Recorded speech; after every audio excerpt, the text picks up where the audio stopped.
Hi, everybody. This is Paul Gerard. I'm a student loan consultant working with the American Dental Education Association, ADEA, and this repayment module is on options for repaying your federal student loans.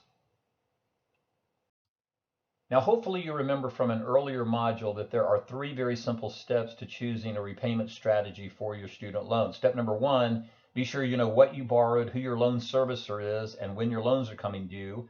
Step number two is to simply look at your own repayment objectives. Do you want to be aggressive?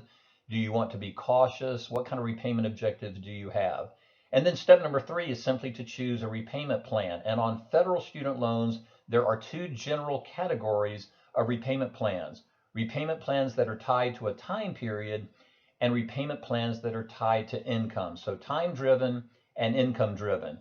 We have two separate modules that go into much more detail on the income driven repayment plans, but let's take a quick look at time driven and income driven repayment plans on your federal loans. Now, with time-driven repayment plans, the monthly payments are calculated or based on a time period, usually 10 or 25 years. And if you make the minimum monthly payment and you never overpay, you'll be debt-free at the end of the term. Nothing to forgive, the debt will be retired. In this sense, it's very similar to a mortgage or perhaps a car loan.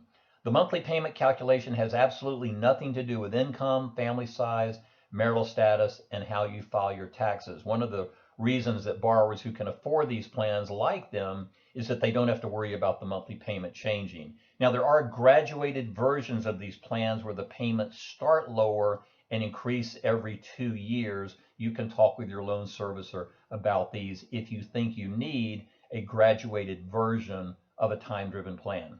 By the way, you can start in a time-driven plan and move to an income plan later. And those of you who have private loans, you may find that the private lender allows repayment of your private loans based on a designated period of time, usually 10, 15, or 20 years based on how much you borrow. Now, the second category of repayment plans for federal student loans are what are called income-driven repayment plans, or IDRs.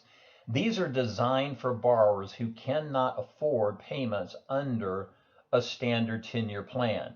Now, very important and something that we get into in much more detail with the separate modules we have on the income plans, very important for you to note that payments with an income plan change every year, and they are based on income and family size. Your loan servicer will come to you each year and ask you to recertify or renew your payment amount based on new income and family size information. So unlike the time-driven plans, these payments are changing every year.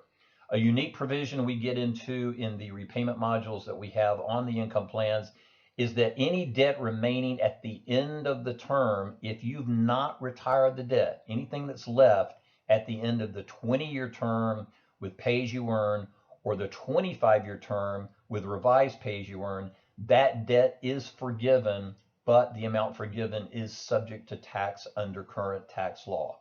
There are multiple types of income plans, and on the separate modules we have on this site, we will help you determine which is the best income plan for you if you do need an income plan.